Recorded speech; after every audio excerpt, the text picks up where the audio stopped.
If you're thinking that maybe it's time to change your business email from this to this, well, you've clicked on the right video. Today, I will show you exactly how you can create a professional looking business email with Hostinger in just a few minutes. Sounds good? All right, let's dive in. Okay, so before we move on, let's quickly review what a custom business email is and why it's the way to go. So, when you create an email address with email providers like Gmail or Yahoo, you'll get gmail.com or yahoo.com after the @ which are the domain names. Since anyone can get an email account using these providers, your business email just doesn't stand out.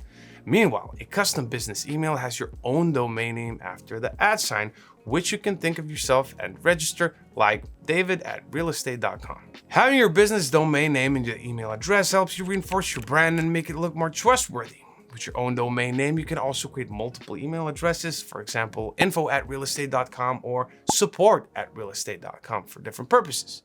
Okay, so now that you know that you'll need a domain name to get started, let's talk about email hosting. It's used to receive, store, access, and send emails. Your domain is then connected to a service provided by an email hosting provider. So this might sound a little bit confusing, but with Hostinger, it's all pretty simple. You can purchase an email hosting plan and then buy and register a domain name during the onboarding process, which I'll show you in a second. But just keep in mind that if you already have a web hosting plan with Hostinger, there's no need to buy an additional email hosting or custom domain as they are already included. However, if you don't have a hosting plan yet, click the first link in the description to go to Hostinger's landing page. Now, if you scroll down a little bit, you'll see 2 email hosting plans. To just give you a quick introduction, if you're just starting out, the Business Starter Plan is a better choice, as the name suggests. But if you need some extra storage, I'd recommend going for a Business Premium Plan. Okay, once you've selected your plan, choose the number of mailboxes and the subscription duration. To save some money, I recommend going for the 2 or 4-year plan since their monthly cost is lower. And to save even more, you can apply our code HA10 for an extra 10% discount. Then just fill in the information and finish the payment. Okay, once you've completed your purchase, you can immediately set up your email plan, and it only takes a few minutes and the onboarding will start automatically. So, click start now, and the first step is to set up your domain, which we already discussed before. As you see, there are 3 different options. You can use the domain name that you already have registered at Hostinger previously, and the setup will be automatic. You may also use your domain name from another registrar like GoDaddy, for instance. The setup will be manual then, but you can follow the provided steps and it should all be clear and simple. If you don't have a domain name yet, you can simply purchase one at this step. So select buy a domain and type in the domain name you want. You'll see if your domain name is available or if someone else is already using it. Don't rush the decision though. Think it through and double check if you didn't leave any typos. Most importantly, if you see that your domain name is taken, let's say it's realestate.com, you can try it with a different domain extension like .org, .net, and so on. Of course, each domain extension is usually used for a specific purpose, so if you want to learn more, check out this page. Here, not only can you check the domain's availability, but also see different domain extensions at the bottom of this page. You can click on them to read more, and I'll drop the link in the description below for you. Once you pick the right domain name, you'll need to register it first. So follow the provided steps and fill in the required information. Okay, next it's time to create your email account. Your domain will be already filled in, so all you need to do is pick a name like help, info, or your own personal name actually. Though I recommend to keep it short and then set a password which you can use to log into your account. That's it. Now finish the setup by clicking here and then select connect devices.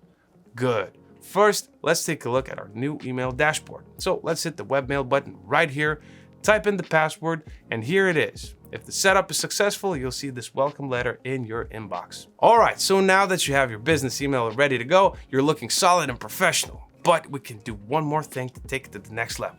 One of the ways to convey your brand's identity even more is by creating an email signature. You've probably seen letters like this that have a person's full name, company name, contacts, and logo after every message. So you can create one for yourself by going to settings over here, selecting identities, and choosing the email address. Then add the information that you want to be visible in the signature section. So for example, let's add the name John Hostinger. Then company, address, you can add your phone number, social media contacts, well, just anything that you think is needed. And then click on the image icon to open the formatting options. So here you can play with the fonts, styles, and stuff. And if you click on the 3 dots, you can upload your logo or a picture of yourself as well. Okay, so to test it out, I'll send a letter to myself. So let's just type something in and send it. Voila, the letter is here and the signature is visible at the bottom of the message. Now, if you really want to level up your email signature game, try some professional tools such as Design Hill Email Signature Generator, My Signature, or Mail Signatures. What's cool is that they're all free, so make sure to check them out. Okay, now for those who don't like using webmail and prefer a classic email client like Apple Mail or Outlook, you can easily do that too. We have videos on how to set up your email on all those platforms, so if you need some assistance, make sure to check them out. The links to them will be in the video description below. If you plan on setting up your business email with any other client, you'll need to know the server settings for them. When you first set up your email account, you should find everything you need when you click the recommended apps button. As you can see, we offer support on how to connect your business email to the most popular email clients like the aforementioned Apple Mail, Outlook, Mozilla Thunderbird, and Gmail. You will find all the necessary server and port details either by clicking on the specific application or under the server settings section. If you ever need to see those settings after the setup, you can find them by going to the email section on your H panel and clicking Connect Apps and Devices. For those of you choosing the Gmail option, we recommend using the Gmail mobile app rather than the desktop web interface. The Gmail mobile app supports direct IMAP POP connections, real-time synchronization, and local email storage, offering faster delivery and enhanced security. The web interface primarily supports adding external accounts via POP3, which does not offer the same level of synchronization and often results in long email receiving times.